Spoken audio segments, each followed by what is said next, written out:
Olá, meu amigo e minha amiga que acompanha o canal Salvador TV. Tenho novidades para você. Hoje pela manhã, no programa Bom Dia Ministro, ao qual eu participei, tem novidades, tem coisa boa acontecendo. E o ministro Márcio França anunciou hoje e deu detalhes sobre o programa Acredita, que reúne ofertas de linhas de crédito e opções de renegociação de dívidas para pequenos negócios. Então, se você é microempreendedor individual, pequeno empresário, tem um pequeno negócio ou quer iniciar esse negócio, fique atento sobre as linhas de créditos. E se você está endividado também, como é que você pode tomar um dinheiro para poder quitar a sua dívida e estar apto aí a fazer novos negócios. A partir de agora você acompanha alguns trechos com perguntas e questionamentos de jornalistas de todo o Brasil sobre esse programa Acredita. Então fica atento e espero estar ajudando você a tirar suas dúvidas. Depois que foi feita medida provisória e começou o programa a rolar no Brasil inteiro, nós tivemos esse período de recesso da Câmara, enfim, e acabou que transformaram em projeto de lei, e o projeto de lei foi então aprovado na Câmara e no Senado, como tem um acordo com o governo nesse sentido, e agora está lá para o presidente de sancionar, até o final da semana ele deve sancionar, né? Que é um programa feito para os pequenos empreendedores, né? Ele é carimbado para essas pessoas. Primeiro, porque ele permite esse desenrola, que é uma maneira de você renegociar suas dívidas, e a gente já tinha feito vários, depois eu vou relatar aqui os números, né? Os descontos acabam sendo assim na faixa de 90%, 95%. Então ficou bem denso, e aí muita gente aproveitou.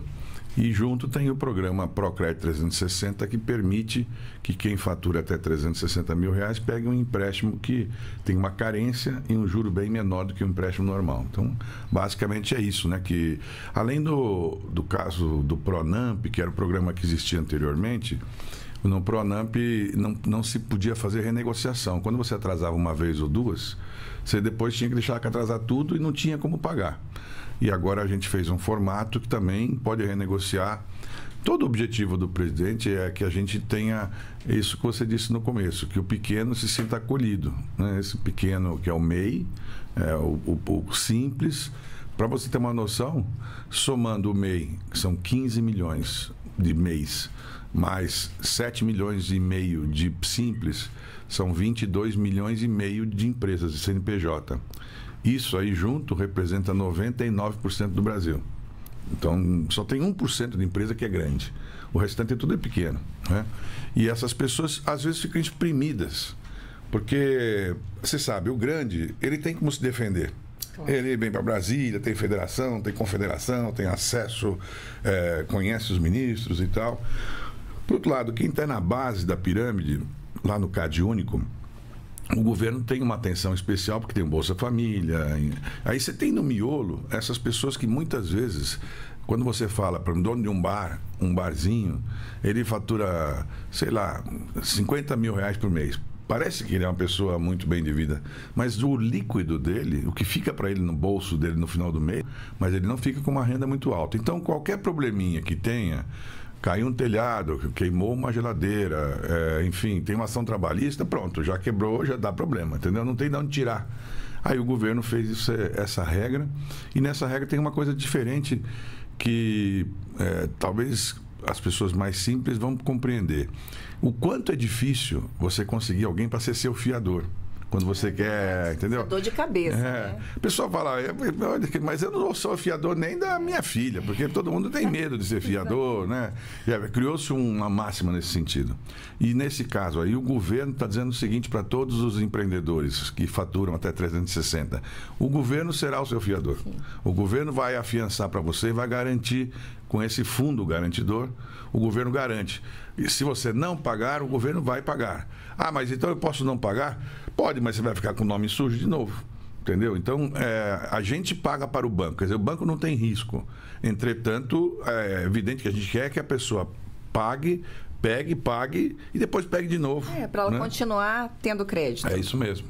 Que é o que muita gente, durante a pandemia, muita gente pegou o dinheiro do Pronamp, mas imagine que na época o Pronamp custava 4% de juros, mais a Selic. E a Selic, naquele comecinho da pandemia, estava 3%. Aí ela foi parar em 13. Aí o sujeito pegou a 3 mais 4, 7 e foi parar em 17. Aí o cara não conseguia, tudo que ele trabalhava não era o suficiente para ele poder pagar esse juro, né? Sem contar Rio Grande do Sul, em catástrofes, essas coisas todas, né? Então, o Acredita é o primeiro programa voltado, né, para os pequenos. Foi o presidente que queria que tivesse uma coisa, ele disse, eu quero me dedicar nesse mandato aos empreendedores, né? Pediu, encomendou que a gente fizesse o cartão do empreendedor, que é esse aqui, o cartão do MEI, que está disponível para todos os MEIs do Brasil, e esse programa. Agora, outras novidades virão na esteira dessa possibilidade aqui, né?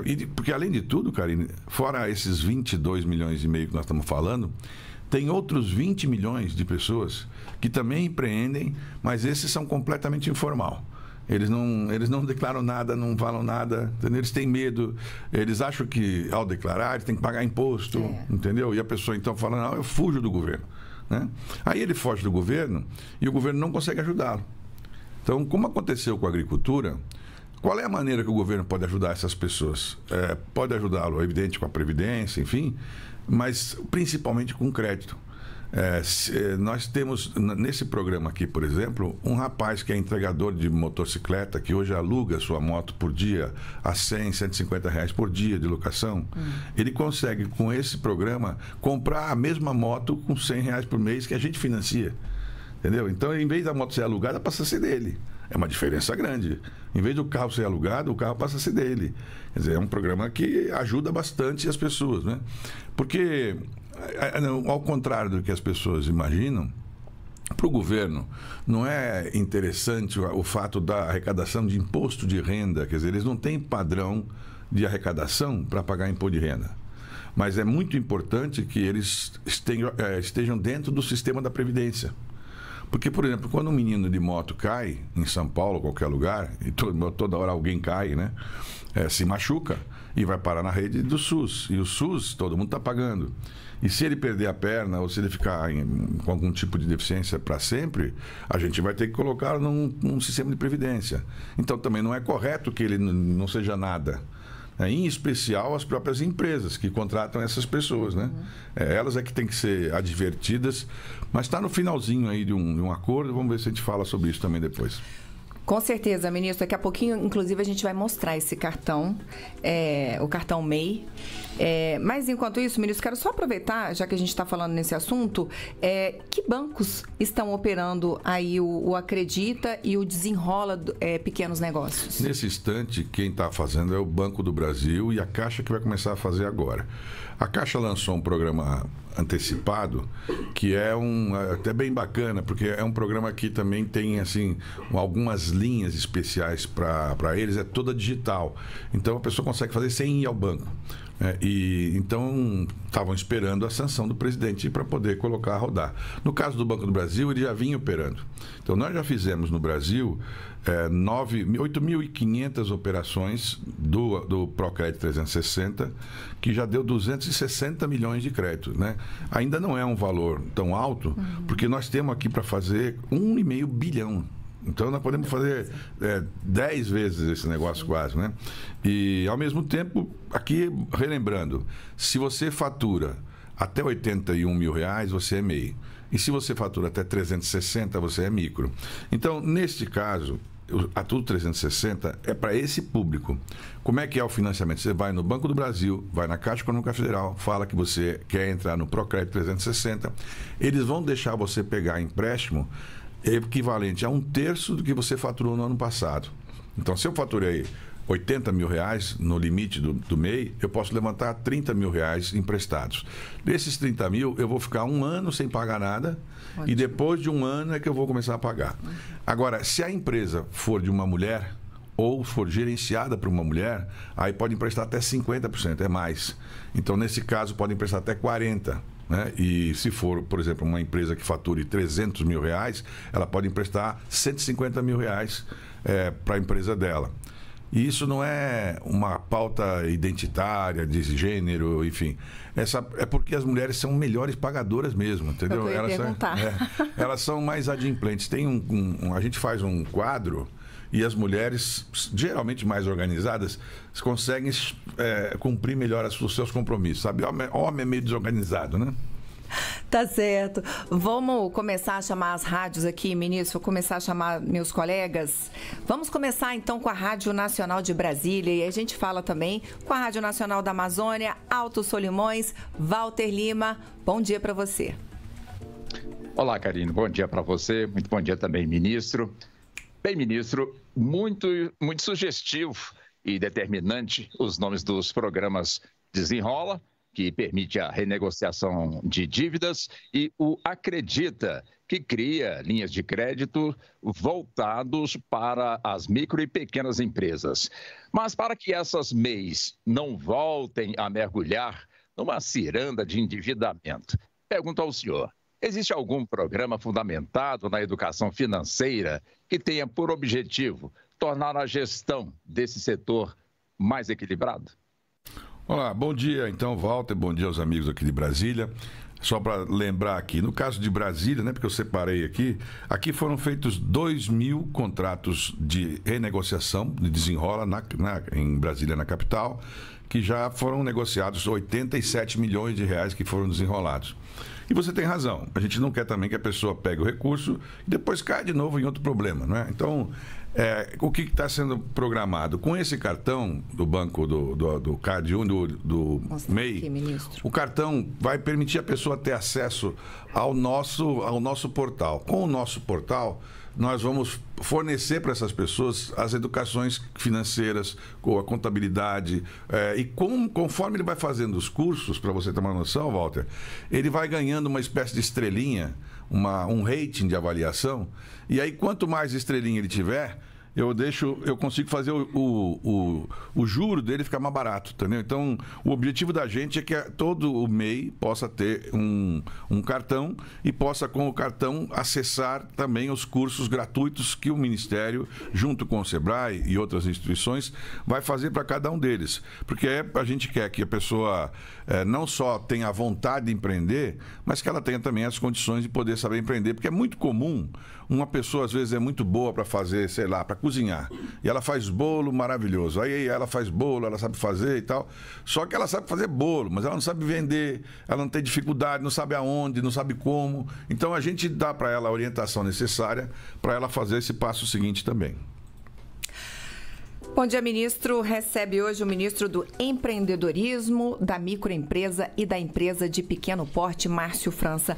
Ministro, vamos a Belém do Pará, Rádio Cultura. Marcelo Alencar, ótimo dia para você. Bom dia para você, bom dia para todos os colegas das rádios espalhadas pelo Brasil. Eu sou o Marcelo Alencar, sou jornalista, coordenador de jornalismo da Rádio Cultura FM 93,7 de Belém do Pará.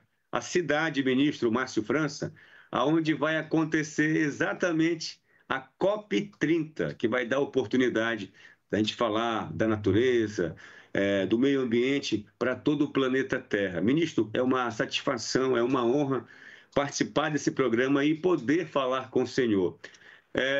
Aqui em Belém, na capital paraense, nós temos milhares de microempreendedores, de empreendedores, de pessoas batalhadoras que buscam na sobrevivência, no seu sustento, o empreendedorismo, principalmente os MEIs.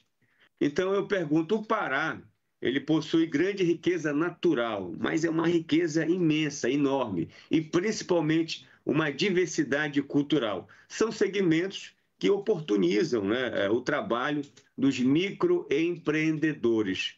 Quais as principais iniciativas do Ministério relacionado para fomentar o empreendedorismo sustentável na nossa região? Olha, queria completar o Marcelo e todo mundo aí de Belém, no Pará, dizer que aí em Belém a gente já fez até agora 2.300 negócios, né, no caso do Desenrola, portanto 2.300 empresas que reabriram no Pará e que usaram 88 milhões de reais da gente para poder fazer esse Desenrola. Você tem razão, o Pará está vivendo um momento super especial, porque é um ano de expectativa, né? Agora o relógio está contando de trás para frente, que é preparar a cidade, preparar a hotelaria, a hospedaria que der, o que for possível, mais toda a infraestrutura da cidade. Mas o governador é competente, tem dado jeito aí na história. E agora, só para você saber, daqui a um mês e pouco, vai começar a COP29, que vai ser em Baku, no Cazaquistão. E o presidente Lula vai lá e eu também... Azerbaijão. E aí o presidente Lula vai lá, eu também irei. E o tema que nos coube, um dia de apresentação, é exatamente sobre empreendedorismo com viés ambiental. Então, nós vamos lá para falar sobre isso, sobre essa coisa do viés ambiental do empreendedorismo. Exemplificando, né, para as pessoas entenderem. São pessoas que conseguem fazer o seu empreendimento a partir de reciclagens, a partir de coisas naturais, muito artesanato, que no país tem bastante. Muita gente que... Isso tem uma atração especial, porque está ligado ao Brasil.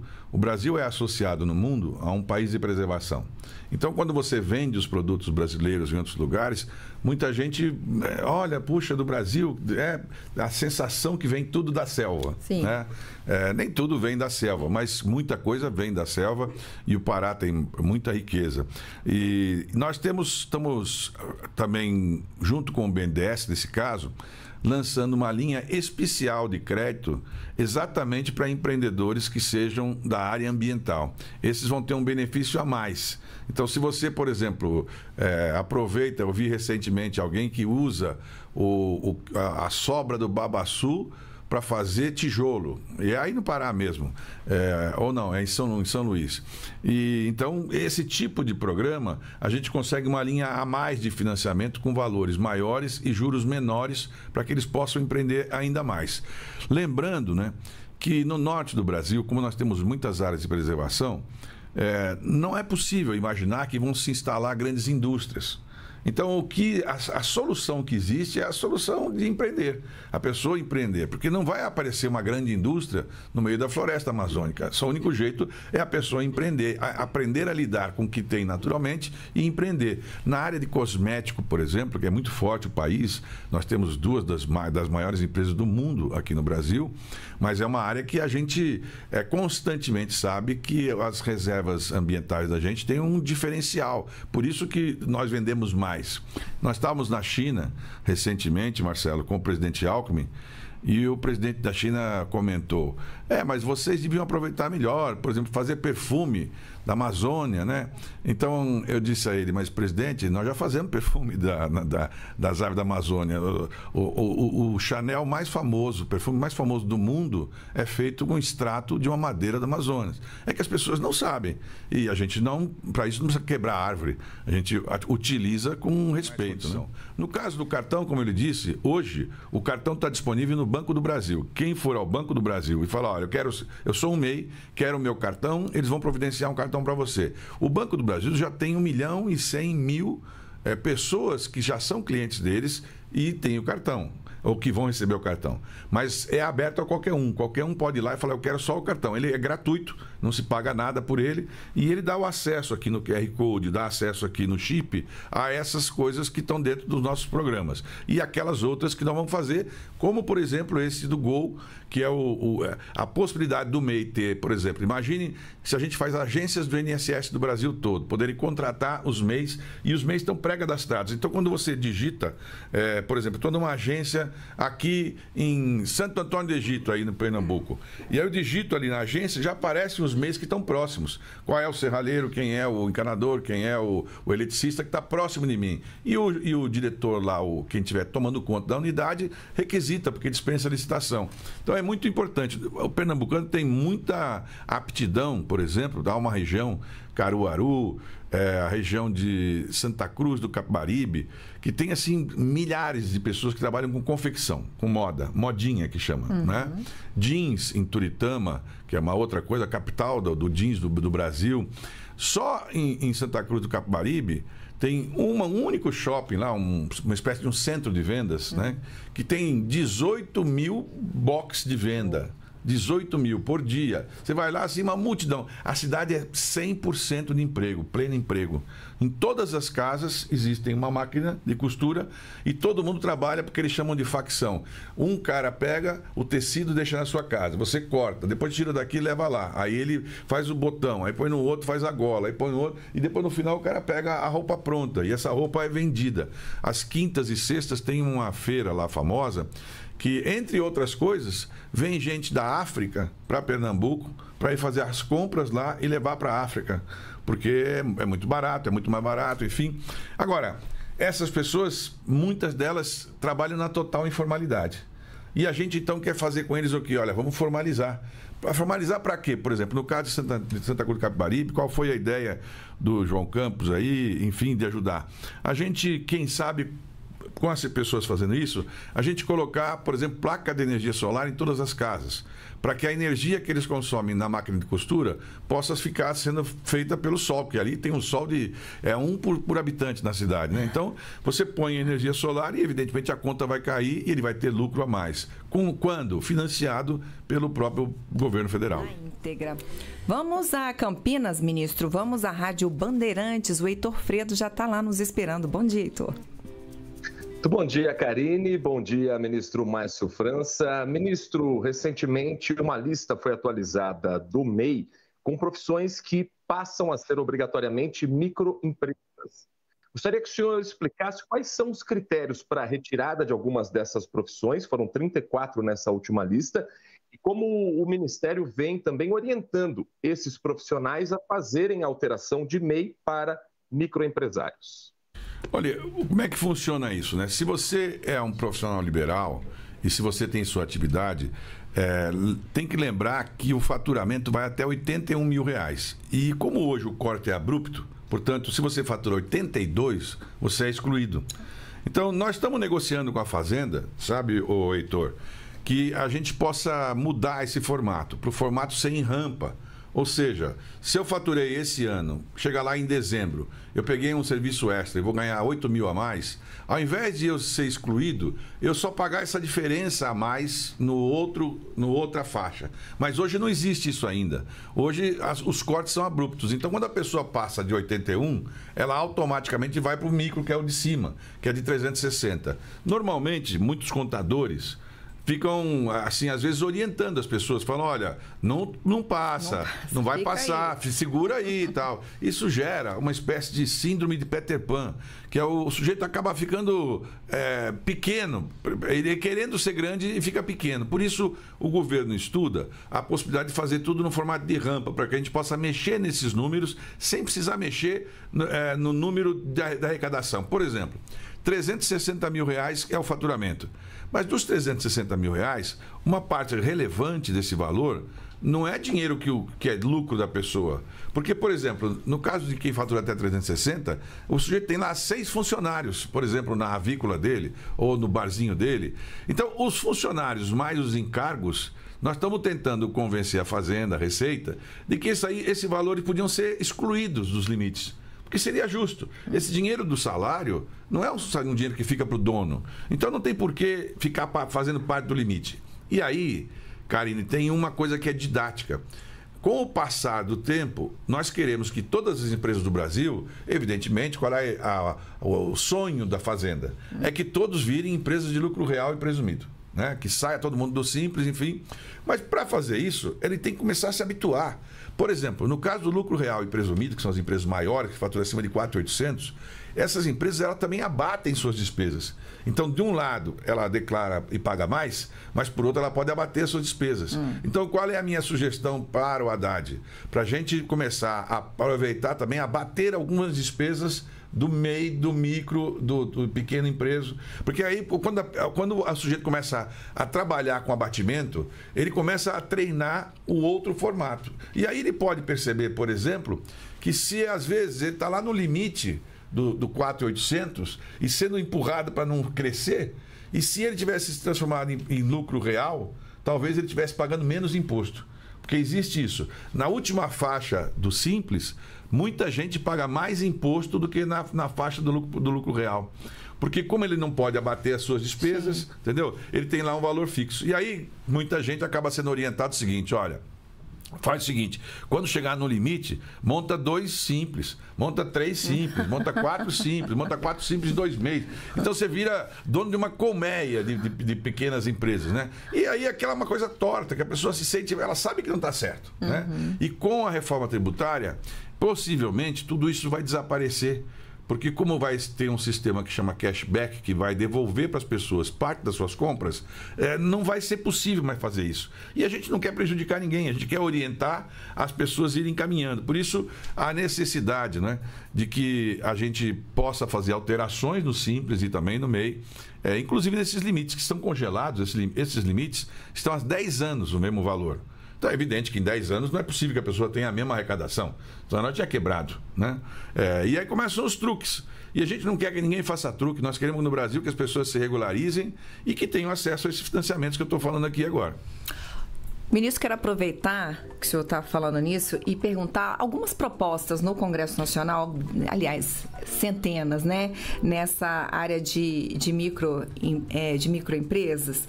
E uma delas, ou várias delas, né, porque eu acredito que tenham várias propostas nesse sentido, que é aumentar a receita do MEI, né, desses 81 para 100 e poucos mil.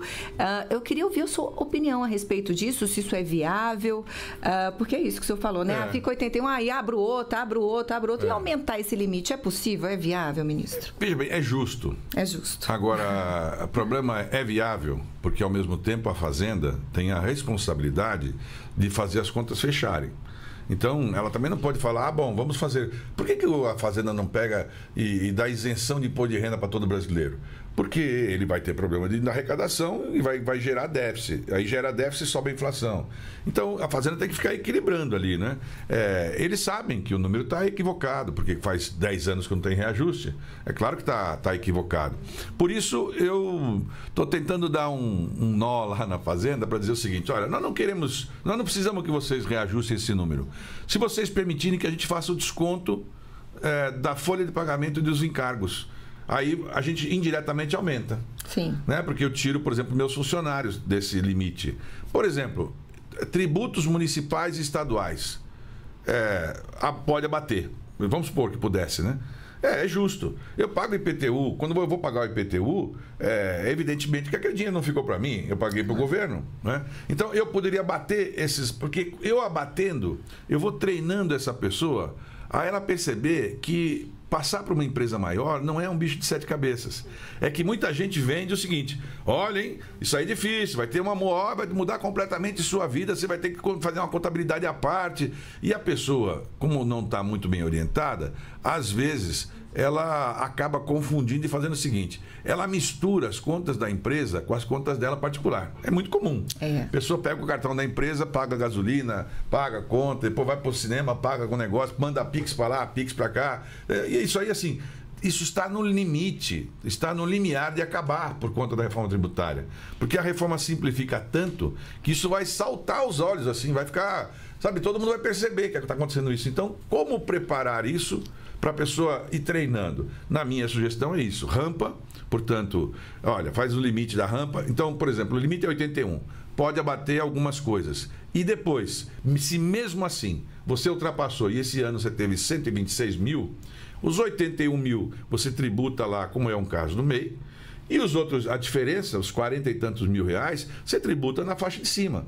Como acontece com a gente no imposto de renda. Que você tem uma isenção no imposto de renda até um valor, se eu ganho um pouco a mais, eu não perdi a primeira isenção. Eu vou pagar só dessa parte de cima, né? Seria mais lógico, o presidente da República concorda com isso.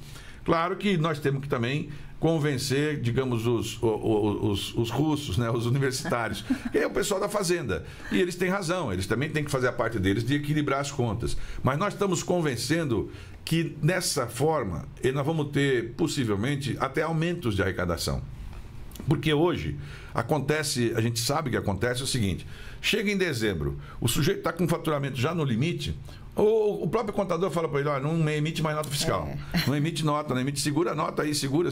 Então a pessoa, na verdade, não emite. Entendeu? Então, não é que ele não está ultrapassando, ele não está declarando. E dessa outra forma ele fala, não, eu quero declarar, quero ficar sossegado, não quero ter problema com a Receita.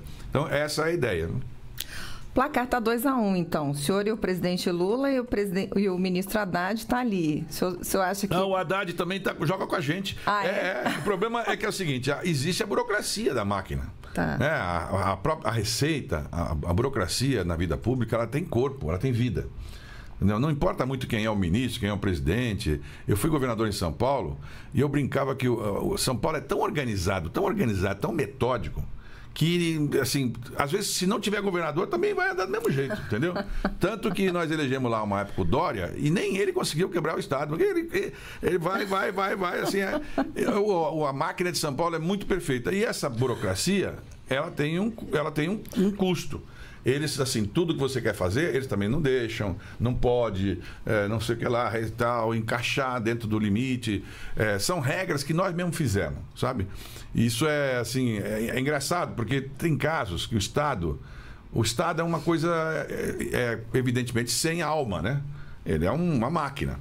Então, tem coisas... Quando eu fui governador, eu peguei um caso concreto, eu vou só comentar para você ter uma noção do exemplo, né? Eu tenho um irmão que é médico, pediatra, ele está aqui, inclusive, em Brasília hoje, e ele me falou, olha, Márcio, estão morrendo muitas crianças nas santas casas, nas unidades de saúde do Estado, de São Paulo, porque estão com problema no coração, nascem com problema no coração, e ao nascer, o nosso centro de referência, que é o Hospital das Clínicas de São Paulo, o HC, está trabalhando com pouco funcionário. E tem uma regra que não pode colocar funcionário novo porque não tem concurso. Aí eu falei, não é possível. Mas quantos são? 140 e poucas crianças. Elas duram 2, 3 meses no UTI e depois morrem. E não tem solução, né? Então eu fui falar lá no HC e o diretor falou, de fato, eu precisaria de 80 funcionários, porque não tem onde mais colocar e tal. Eu digo, mas quanto custa para as crianças ficarem onde elas estão hoje? Custava uma fortuna, uma criança na UTI, enfim. Bom, aí eu autorizei. Um mês depois, eles me chamaram para a inauguração dessas novas unidades. E estavam lá as crianças já internadas, enfim, e foi bom e tal. Porque a máquina dizia, não pode contratar, não pode, está na época que não pode, entendeu? Aí o médico, o cirurgião falou, do governador, o senhor foi muito bom, importante o senhor fazer isso, mas eu queria dizer o seguinte, as crianças que passam por aqui, como a menina que vai fazer a cirurgia agora, eu vou rasgar o peito dela aqui de ponta a ponta, vou tirar o coração, vou fazer a cirurgia e ela vai levar anos aí para poder se restabelecer. Existe um negocinho desse tamanho assim, que eu uso em outros lugares particulares, que é uma espécie de uma tripinha assim, desse tamanho, e o SUS não compra, porque custa R$10 mil. Se eu tivesse isso aqui, esse negócio levaria algumas horas só. Aí eu falei, não é possível que a gente não possa comprar isso. Aí quanto que custa? R$10 mil. Aí eu falei lá pro secretário, compra esse negócio, eu não quero nem ouvir falar, compra esse negócio, eu quero voltar aqui com esse negócio comprado. Aí ele comprou e tal, e eu voltei de novo. E aí o rapaz fez uma cirurgia ao vivo, né? Ao vivo. Porque lá tem uma sala assim como essa, com um espelho e você fica vendo, porque os alunos estão do lado de cá. O médico entrou na sala, fez a cirurgia, entrou pela virilha da menina. Em 3 minutos, acabou a cirurgia. Ele abriu a sala, tirou a máscara e falou, por sua decisão, essa menina vai embora amanhã aqui do hospital. Então, essa é a diferença de você ter, assim, tem que humanizar a coisa pública, porque, infelizmente, a máquina não pensa. A máquina raciocina de um jeito e vai desse jeito para a vida toda, né? É isso, ministro. Ministro, vamos a Petrópolis, no Rio de Janeiro. Vamos à Rádio Tribuna. Wellington Daniel, bem-vindo. Ótimo dia para você. Obrigado. Bom dia, ministro, e bom dia a todos que estão nos acompanhando. Ministro, pegando uma carona na pergunta do nosso colega Christian Queiroz, eu quero também falar um pouquinho sobre essas emergências climáticas, né, que a gente vem vivendo. Aqui em Petrópolis, por exemplo, nós saímos da pandemia em 2022, nós tivemos uma chuva em fevereiro, e ali diversos empreendedores precisaram pegar a linha de crédito, enfim, para tentar se recuperar. Em março, uma nova chuva, em março de 2022, uma nova chuva, e no início desse ano também nós tivemos novamente problema com as chuvas. Eu queria saber quais são os planos do governo federal para esses empreendedores que precisam pegar linhas de crédito de forma recorrente, por causa das emergências climáticas, para que isso não afete o faturamento dessas empresas. A gente lançou programas especiais, como foi o caso do Rio Grande do Sul. O caso do Rio Grande foi um Pronamp específico, né? Mas a gente tem ideia de que esse programa, semelhante a esse, possa ser feito quando tem problemas climáticos que não dependam das pessoas, né? É o caso aí, eu tive com o prefeito Rubens Bontempo, de Petrópolis, e ele é um que reivindica. Aí, por exemplo, tem muita gente que trabalha com lingerie. As pessoas trabalham com lingerie na cidade, então muitas fábricas. E aí, às vezes, você não tem para quem vender, né? Porque as pessoas não conseguem ir até aí, enfim. Então, criar um mecanismo desse, que é esse que eu expliquei no começo, que o BNDES está querendo fazer conosco, uma possibilidade de linha especial para problemas climáticos e também para grandes desastres. Em Cuiabá, por exemplo, um grande shopping em Cuiabá pegou fogo inteirinho, com 800 lojas, um shopping pequeno de pessoas. Então as pessoas têm que sair do zero lá, porque tudo pegou fogo. Então seria um lançamento de uma ajuda especial para grandes desastres ou para problemas climáticos. Salvador voltou aí? Não, Salvador. Vamos ver, exatamente. Vamos à Rádio Excelsior, Salvador. Almir Santana, bom dia. Ministro, bom dia, né? Bom dia também, Karina. Agradeço a vocês pelo convite. E, ministro, o Brasil, acho que o mundo tem um desafio que é cada vez mais crescer no empreendedorismo. A gente sabe que geração de emprego de forma formal cada vez mais vai ser escasso no mundo e aqui não é diferente. E eu vejo muito a dificuldade das pessoas em terem crédito, ministro, acesso ao crédito. Então, o senhor lançou esse programa, acredita, né?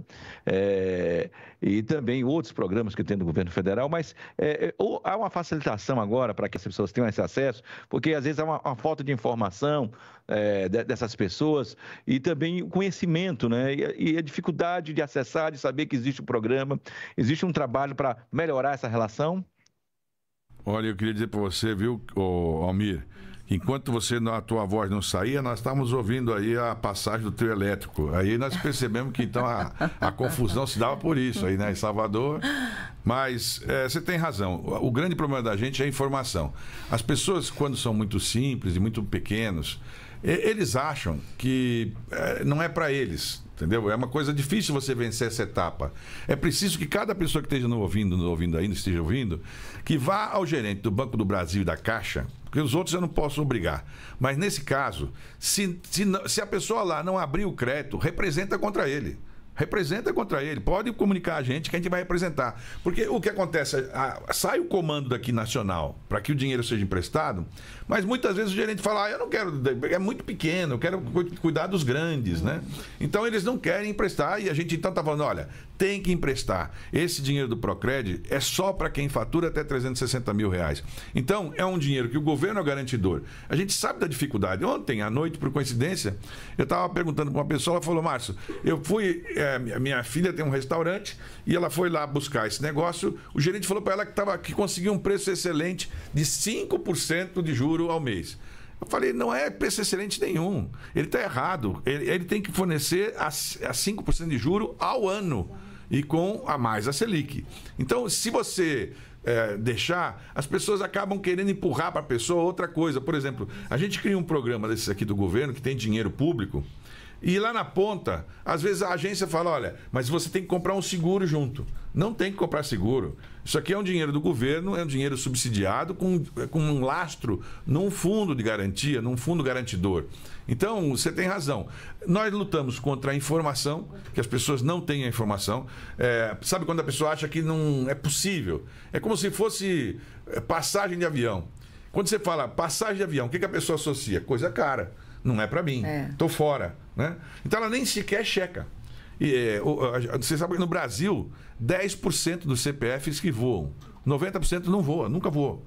Aí o que acontece? O avião vai com menos gente e as cadeiras vão vazias. Então, nós temos que fazer a máquina girar. Nós não podemos obrigar todo mundo, porque os bancos privados são privados. Mas as cooperativas de crédito, o Banco do Nordeste, né, que é o do Paulo, nosso presidente aí, o Banco do Brasil e a Caixa, que são bancos públicos, esses têm a obrigação de fazer o financiamento e está lá disponível para todo mundo. 50% do faturamento ou 30% se for de homem e mulher. Ministro, estamos quase na reta final já do Bom Dia Ministro, então a gente vai tentar acelerar aqui, vamos tentar chamar de novo, pelo menos aí, vamos ver se a gente consegue 2 colegas ou mais para voltar a perguntar para o senhor. Vamos voltar a Belém do Pará, Rádio Cultura, Marcelo Alencar. Olá, ministro Márcio França, novamente uma honra falar com o senhor e agradecer a participação dessa iniciativa de poder, sempre que possível, conversar com o ministro, que é o representante do presidente aqui no Brasil, em especial no estado do Pará, principalmente na nossa cidade, que está aprendendo a cada dia a organizar e a ter um evento de grande importância para o planeta Terra, que é a COP30. Ministro, qual a importância do programa Acredita para os microempresários, para os empreendedores, para aquelas pessoas que querem fomentar, que querem produzir, principalmente a dona de casa, o chefe de família que ficou desempregado, mas observa e vê a possibilidade no empreendedorismo, observa e vê a possibilidade no MEI de continuar, principalmente de manter a renda da sua família no final do mês e também de gerar emprego para as pessoas que estão desempregadas. De que forma Acredita vai fomentar e gerar renda e oportunidade de trabalho no Brasil e principalmente aqui na capital paraense? Bem, eu queria lembrar, né, que é o seguinte, o Acredita é o primeiro programa especial, vamos dizer assim, só para quem fatura até 360. O governo federal, outras vezes, já lançou outros programas. No caso do Pronamp, nós chegamos a emprestar já 100 bilhões de reais. 100 bilhões de reais. Mas aí é aquilo que eu lhe falo. O pequeno, ele muitas vezes não é chamado. O banco não chama, o sujeito não fala. Então, nós temos que provocar essa pessoa. Nós vamos, com esse cartão e com o nosso novo aplicativo, a gente vai fazer a inversão. Nós vamos nos comunicar com as pessoas. Nós vamos mandar um zap para o telefone da pessoa. Oi, Márcio, você é um MEI, você trabalha em tal lugar, você sabe que você tem direito a receber 32 mil reais no banco tal, da agência tal, para financiamento, se você quiser, que você vai pagar a prestação de tanto a partir de não sei quanto. Aí a pessoa fala, poxa, finalmente alguém lembrou de mim. Alguém lembrou de mim. As pessoas que são pequenos empreendedores, eles veem o governo como alguém que eles falam, é melhor não falar nada porque é do governo, porque eu já não estou declarando tudo, então eu quero ficar aqui meio escondido, né? E ficando escondido, eu não consigo falar com ele, eu não consigo ter acesso a ele. Quando a gente fala hoje no Brasil da grande revolução do agro, o agro que é pop, o agro que é tudo, o agro que é Ford Ranger, não sei o que lá, DEC. O agro se tornou isso porque tem grandes empresas. Mas o que a gente come do agro, o dia a dia, tomate, alface, pequenas coisas e tal, tudo isso é feito pelo Pronaf. É um programa do governo federal que empresta também com juros subsidiado. Foi isso que fez as pessoas se regularizarem. Então o menino pega o dinheiro hoje, coloca lá na plantação dele, no final do ano ele colhe, o que ele colhe ele vende, devolve o dinheiro do governo e pega de novo o dinheiro. Então, precisa ter isso para a pessoa urbana, para o empreendedor urbano. Você falou no início do programa, do CAGED desse ano e do ano passado, 65% dos empregos do Brasil foram gerados por esse grupo de pessoas aqui. Então, esses são os principais empregadores do Brasil. Tem uma padaria em São Paulo, tem 500 funcionários numa padaria. É mais funcionário do que muita indústria por aí. Sem dúvida. É isso, é o Pronaf que é pop, né? É isso mesmo. Tá certo. Dá tempo ainda, vamos correr aqui, ministro. Vamos chamar de novo o Heitor Fredo, Campinas, Rádio Bandeirantes. Ministro, a micro, a pequena empresa, elas estão muito ligadas à economia local. E nós estamos passando por um período de eleições municipais. Qual o senhor entende que é o papel dos novos prefeitos para não deixarem projetos que já estão em andamento parados, e o Ministério tem acompanhado possíveis mudanças nessas parcerias que já são firmadas com prefeituras? Temos sim. Inclusive, aí no caso de Campinas, nós fizemos agora recentemente uma grande feira junto com a prefeitura para empreendedores. E eu já liguei para o prefeito para cumprimentar pela reeleição, ao Vandão, ao vice-prefeito, e disse a ele que a gente quer fazer de novo, agora no mês de janeiro, possivelmente, uma outra feira especial com os pequenos empreendedores. Porque nós vamos preparar agora as pessoas para uma novidade que é começar a tentar ajudá-los a exportar. Nós temos uma agência chamada Apex do governo que orienta as pessoas a como exportar. Veja o número só para você entender, ô Heitor. No Brasil, 99% das empresas são pequenas. E essas todas exportam só 1%. E 99% do que é exportado por 1% das empresas grandes. Então, nós somos a China, eu e o presidente Alckmin. Lá é o seguinte, 65% das empresas são pequenas, mas as exportações são 65% das pequenas. Então, fazer o pequeno exportar é a outra tarefa. Explicar para ele como é que pode ser feito isso, como é que ele é orientado a empacotar, a fechar. Falamos agora há pouco lá de Pernambuco. Eu tive em Caruaru, fui num lugar, numa única região lá, que tem 1.200 artesãos. 1.200 artesãos. Mas eles não conseguem, porque eles falaram, Márcio, nós não sabemos como encaixotar. Colocaram, quebra.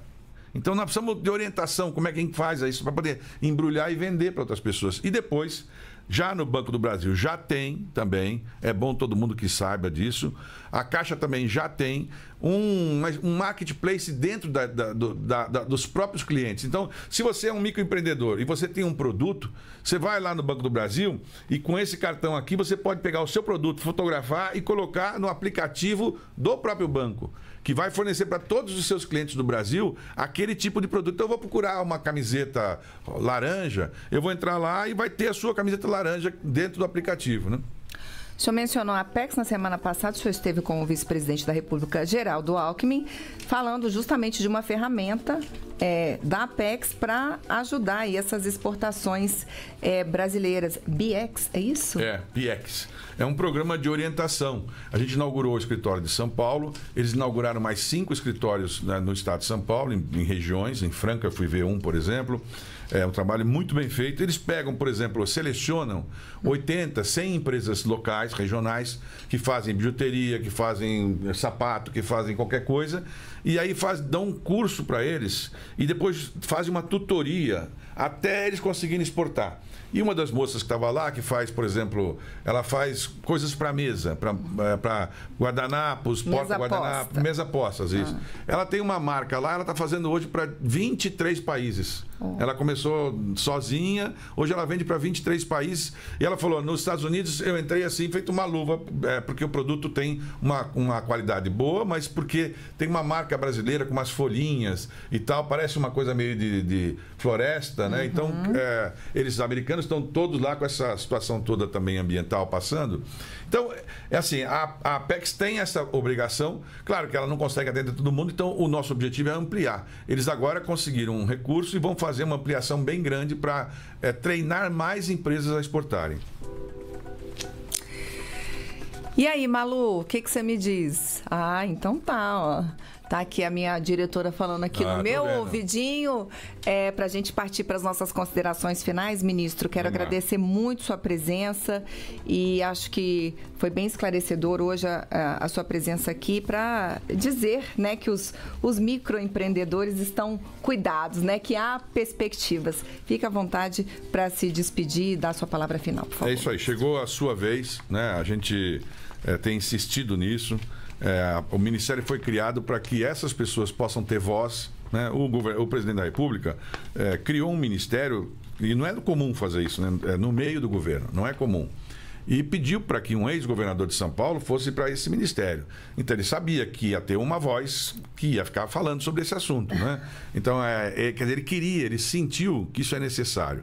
Porque, como eu disse, a gente fala muito para as pessoas que mais precisam. E é necessário falar. Mas, por exemplo, dentro do Bolsa Família, olha só o número. 19 milhões de pessoas recebem acima de R$900 no Bolsa Família. 19 milhões no Bolsa Família. Mas nós fomos lá procurar saber quem são essas famílias e o que elas fazem. E aí a surpresa, 44% empreendem. Ou seja, a pessoa pega o dinheiro do Bolsa Família, mas ela não faz só isso. Ela também faz bolo, ela também faz limpeza, o marido ajuda não sei o que e tal. Então, por que ela não se regulariza? Porque ela fala, eu não vou regularizar, eu tenho medo de perder o Bolsa Família. Sim. Entendeu? Então, nós estamos trabalhando agora para convencer também, já o Wellington, enfim, a gente criou uma linha de financiamento específica aqui para a Bolsa Família, que empresta valores até R$15 mil, para a pessoa justamente empreender. E agora nós queremos que o Haddad nos ajude a fazer aqui, durante um período de 1 ou 2 anos, a pessoa possa ficar com o Bolsa Família e possa manter o seu MEI aberto. E aí, se por acaso der certo o MEI dela, ela pode sair do Bolsa Família porque ela teve uma emancipação pelo próprio empreendedorismo. Então, assim, nós temos que sair das caixinhas, né? E é isso que a gente está tentando fazer. Foi essa a ideia do presidente e nós vamos conseguir.